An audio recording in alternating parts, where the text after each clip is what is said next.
ওর শাস্তি হবে 5 ওয়াক্ত নামাজ জামাতের সাথে পড়তে হবে ফজর সহ।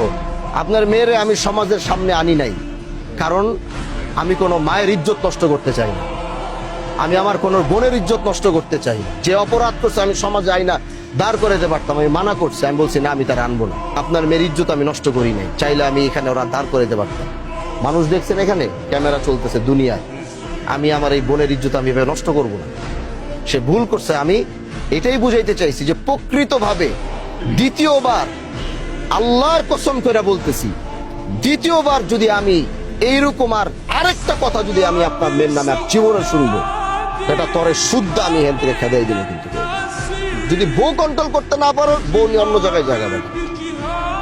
আরেকবার যদি আমি দ্বিতীয়বার শুনবো আর মোবাইল চালানো বন্ধ।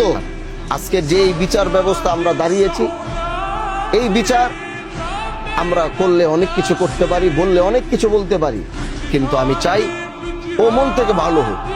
আমি অন্যায় ভাবে আমি আমার ক্ষমতা আছে বলে আমি এখন সব করে ফেলবো, সেটা আমি প্রকৃতভাবে ওর এমন একজন সন্তান দেখতে চাই আগামীতে। আজকে যারা ওর নামে এই বিচার দিছে এবং ও এটা উপলব্ধি করার পরে আমি ওর এরকম সন্তান দেখতে চাই, আগামী 3 মাস পরে এলাকার মানুষ গিয়ে বলবে যে ভাই আজকে দেখিও ভালো হয়ে গেছে, 5 ওয়াক্ত নামাজ জামাতের সাথে পড়তেছে, মানুষের সাথে ভালো ব্যবহার করতেছে, ওর পুরো চরিত্র সবকিছু পরিবর্তন হয়েছে। আমি এরকম ওরে দেখতে চাই। মানুষ চাইলে সবকিছু সম্ভব। আমি এই মহিলাটারে দেখতে চাই যে এই মহিলার ভালো হবে। আমার কাছে ক্ষমতা আছে, আমি চাইলে এখন বলতে পারি তালা মাইরা দিয়া কালকে থেকে এই বাড়িতে আর কেউ থাকতে পারবে না। তাহলে কারো বাপের সামর্থ্য নাই ওরা এই বাড়িতে রাখার। আমি যদি বলি এই বাড়ি তালা মাইরা এই মেয়ের ওরা থাকতে পারবে না, কেউ সামর্থ্য আছে ওরা নিয়ে এখন বাড়িতে রাখা? বলেন পারবে কেউ নিয়ে রাখতে? আমি চাইলে সেটা বলতে পারি, আমি চাইলে সেটা করতে পারি, কিন্তু আমার হাতে ক্ষমতা আছে দেখেই যে আমি সেই ক্ষমতার ব্যবহার করব, বিষয়টা এরকম না। সমাজের মানুষের একটা ভুল হবে, সেই ভুলের পরিমাপটা দেখতে হবে যে দ্বিতীয়বার তাকে সুযোগটা দেওয়া যায় কিনা।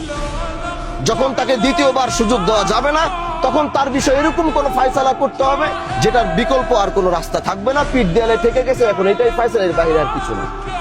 কিন্তু